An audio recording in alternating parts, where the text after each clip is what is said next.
వేస్తే కథమే. కాబట్టి ఆన్లైన్ బెట్టింగ్ల జోలికి వాటికి వెళ్ళకపోవడమే ఉత్తమం.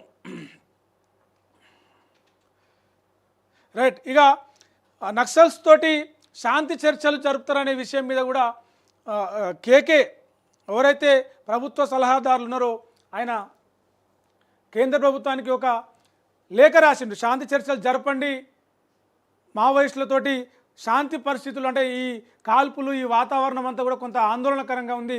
శాంతి చర్చలు జరిపితే ప్రజలందరూ కూడా రెండు వైపుల నుంచి ప్రాణనష్టం జరగదు, ప్రజలందరూ కూడా కొంత నిమ్మలంగా ఉంటారని చెప్పేసి ఆయన చేసిన. గతంలో కూడా జరిగినటువంటి శాంతి చర్చల్లో వీళ్ళ కేకే ఎవరైతే ఉన్నారో వాళ్ళ హస్తం అంటే వాళ్ళ ప్రమేయం ఉంది కాబట్టి ఆ జానారెడ్డి పెద్దలు జానారెడ్డి అంటారు ఆయన కేకేని కలిపి ముఖ్యమంత్రి రేవంత్ రెడ్డి శాంతి చర్చలకు సంబంధించి మీరే చొరవ తీసుకోండి అని చెప్పేసి వాళ్ళకి ఆ బాధ్యత అప్పగించింది. ఒకసారి ఆ డీటెయిల్స్ చూద్దాం. మావోయిస్టుల ఏరివేతకు కేంద్ర ప్రభుత్వం తలపెట్టిన ఆపరేషన్ కగారు ప్రస్తుతం దేశవ్యాప్తంగా తీవ్ర చర్చకు తావిస్తుంది. తెలంగాణ ఛత్తీస్గఢ్ సరిహద్దుల్లోని కర్రెగుట్టల వద్ద జరుగుతున్న ఈ ఆపరేషన్పై భిన్నాభిప్రాయాలు వ్యక్తమవుతున్నాయి. మావోయిస్టుల ఏరివేతను కొందరు సమర్థిస్తుంటే మరికొందరు తీవ్రంగా తప్పుపడుతున్నారు. దీనిని మానవీయ కోణంలో చూడాల్సిన అవసరం ఉందంటున్నారు. అటు తెలంగాణ సర్కార్ సైతం హింసను విడనాడి మావోయిస్టులతో కేంద్రం చర్చలు జరపాలని కోరుకుంటుంది. ఈ క్రమంలోనే కేంద్ర ప్రభుత్వానికి లేఖ రాసింది. తెలంగాణ ప్రభుత్వ సలహాదారు కేశవరావు ములుగు జిల్లా గుట్టల్లో జరుగుతున్న ఆపరేషన్ కగారుపై కేంద్రానికి లేఖ రాశారు.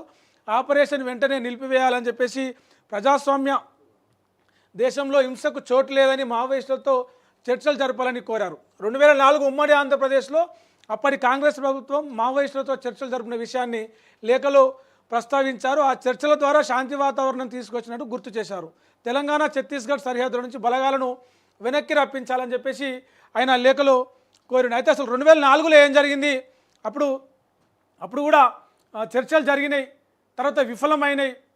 2004 జూన్లో అనుకుంటా, మేబీ మే నెలలో అది చర్చలు జరిగితే, మే జూన్లో చర్చలు జరిగితే 2005 సెప్టెంబర్లో మళ్ళా చర్చల ఏమంటారు కాల్పుల విరమణ ఒప్పందం ఉల్లంఘించి వాళ్ళు మళ్ళీ తుపాకులు పట్టుకుని అడవులోకి వేయరు, వాళ్ళని దేవులాడుకుంటా ఆ పోలీసులు బలగాలు కూడా మళ్ళా కూంబింగ్ మొదలుపెట్టినాయి. ఒకసారి చూద్దాం 2004లో ఏం జరిగిందంటే, 2004 ముందు వరకు ఉమ్మడి ఆంధ్రప్రదేశ్లో మావోయిస్టుల ప్రాబల్యం అధికంగా ఉండేది.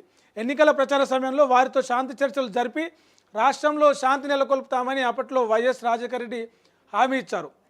2004 మేలో సీఎంగా బాధ్యతలు చేపట్టిన వెంటనే 3 నెలల కాలానికి కాల్పుల విరమణ ఒప్పందం కుదుర్చుకున్నారు. అంతేకాకుండా మావోయిస్టులపై 1992లో విధించిన నిషేధాన్ని సైతం ప్రభుత్వం ఎత్తివేసింది. తద్వారా మావోయిస్టులతో చర్చలకు కావాల్సిన మంచి వాతావరణాన్ని అప్పటి కాంగ్రెస్ ప్రభుత్వం సృష్టించింది. హైదరాబాద్లోని మర్రి చెన్నారెడ్డి మానవ వనరుల అభివృద్ధి సంస్థ కార్యాలయంలో, అది అంటారు కదా మంజూరు ఆఫీస్ అని చెప్పేసి, రైట్, అందులో 2004 అక్టోబర్ 15 నుంచి 18 వరకు 15, 16, 17, 18 4 రోజుల పాటు హోంమంత్రి జానారెడ్డి నేతృత్వంలోని 4 మంత్రుల కమిటీ నక్సల్స్తో చర్చలు జరిపింది. గిరిజనుల అప్పుడు వాళ్ళు పెట్టిన డిమాండ్లు ఇవి.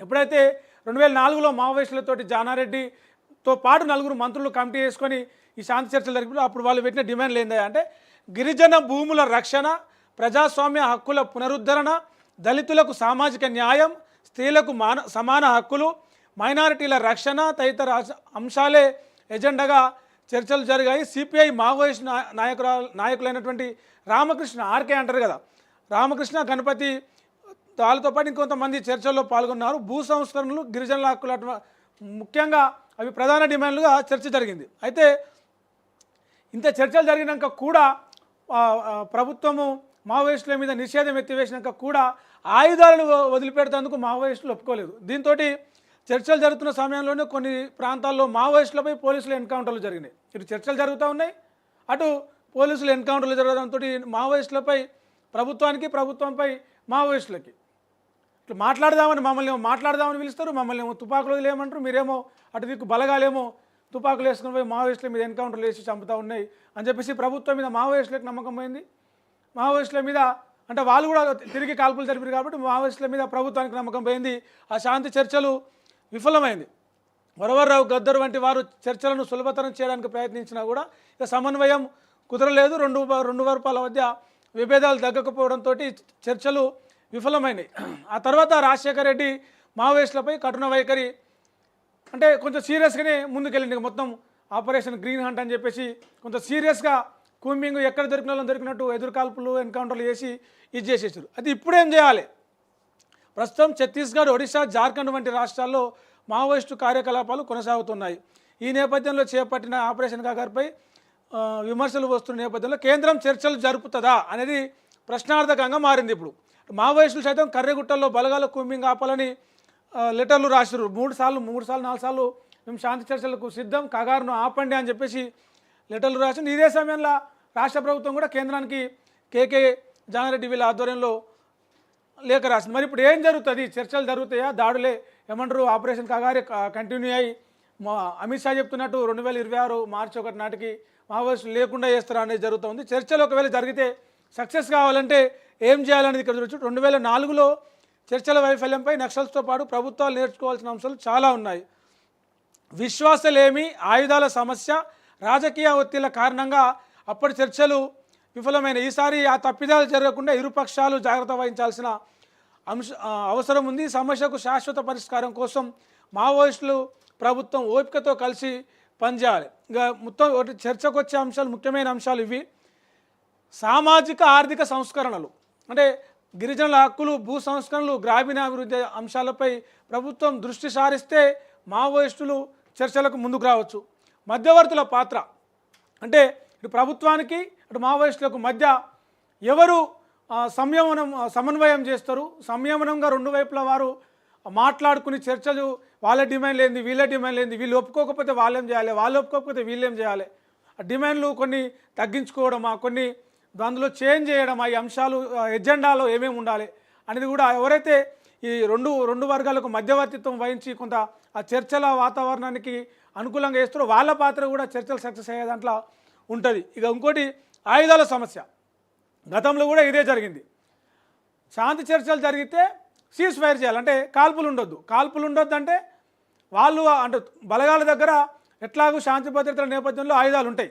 అంటే రాష్ట్రంలో కావచ్చు, దేశంలో కావచ్చు, రకరకాల కార్యక్రమాలు జరుగుతూ ఉంటాయి. మావోయిస్టులు ఒకటే కాదు కాబట్టి. కానీ మావోయిస్టుల దగ్గర కూడా ఆయుధాలు ఉంటే వాళ్ళు ఆయుధాలు పట్టుకొని తిరుగుతుంటే శాంతి ఎడ ఉంటుంది?